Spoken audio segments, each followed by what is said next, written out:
the COVID thing and giving all those kids a free year essentially. But we still got to figure out what we're going to do at quarterback. We lost Chuba Purdy. We had some transfers there. So we've got 2 4-star quarterbacks on campus as well. Coming up here on the 10th, it's a big recruiting weekend on Friday, Saturday. We got a 4-star quarterback, Brock Glenn, out of Tennessee. We got a 4-star quarterback out of Louisiana named Ricky Collins.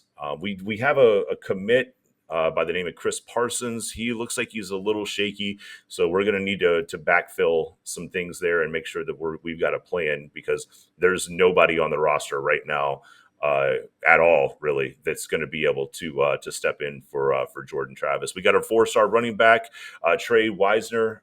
He's committed to Texas right now. A little bit of a smaller kid, but I don't believe that Texas thinks he's going to stick. I don't think Texas believes he's going to be in the class. He's already scheduled Florida State as a visit this weekend, and I want to say that he's got another one scheduled for the week after that. And really, for us right now, the offensive line is our biggest deficiency. We don't have the depth, we don't have the talent right now to do what we want to do, and for Norvell to run his offense. And we've got a 4-star offensive lineman, Luke Burgess, huge get for FSU if they can pull it off. He'll be in town in Tallahassee, God's country, the city of Seven Hills. He'll be in town on Saturday as well. We need that, not even just for potential depth, but even for a potential starter. So he's got a couple of other offers. He's being looked at by Louisville, Kentucky. He's from Indiana.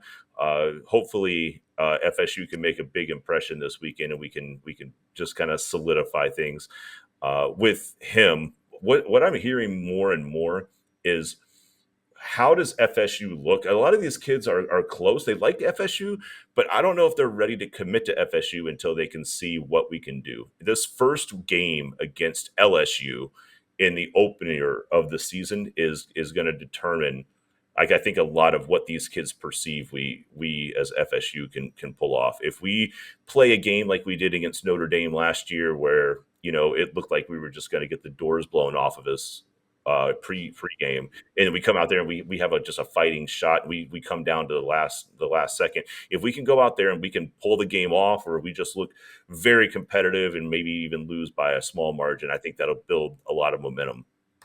So look, I mean, we've got talent coming in to the city. We just got to be able to show them that they're in the right place. So we'll see how it goes over the course of the next couple of weeks. We're only 100 days less until kickoff. Yep, down to double digits. Muddy says FSU reminds me of Rudy. They're the little guy that's trying to hang in there with the big boys after a long time of ass beatings.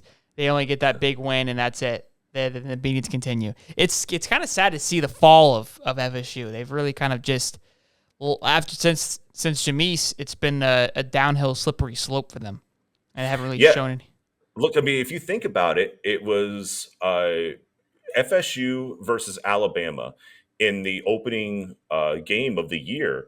And that game was only separated by a single score. And we had Deondre Francois. Deondre Francois looked like he was going to be the next coming of the quarterback regime of FSU.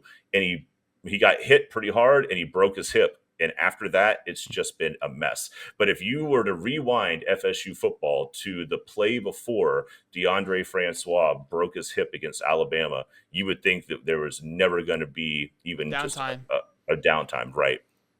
That was that game. I'm pretty sure I remember that game. I was in Chicago. It was like it was like the opening week game, right? Yes, it was. I want to say it was on Labor Day, and I want to say it was in the Sugar Bowl in Louisiana. Yeah, we were with my stepdad. We were in for Chicago. We went to the Wrigley game, and because he's the FSU fan, and we're watching in the hotel room. It's kind of cool. Yeah, I do remember that game though. Like he was kind of like, I don't know if we're gonna win this game, and then that happened, and it was all downhill. And literally, like he said, that's a pretty spot on to pinpoint it back to a day. Yeah, you can see it. I mean, because that's when, like, the Sean McGuires, and then like name every random quarterback that's been below average at FSU since then. They've not been able to find a quarterback that's been able to sustain the type of success that they wanted. But I mean, if you looked at it going in, it felt like we were competitive with Alabama. Even going into halftime, there were a couple Sure. of questionable calls. It felt like we were competitive, and then it all fell apart as soon as DeAndre went down. I think I think there's a great take on FS2. So appreciate it, Steve. We'll do more of these. I know Steve enjoyed it. That was the most excited Steve's been. I just had to sit back and listen. So that was good. That was cool. We'll keep an eye on them. We'll see how they're doing. Look, we've talked about it. It's good for them to be good. It's fun for them to do well. All right. It's not fun for them to suck unless we're playing you. But it benefits everybody when everyone's playing well. We've talked about that, right? If Miami, Florida State, and Florida's good, to me that's winning. So. Oh, before you go, make sure you guys check out this video right here. It's brand spanking new. It's shiny. It's beautiful. It's gonna be a great one. I promise you. Make sure you like that video too, and also too, don't forget to subscribe somewhere in this vicinity right here.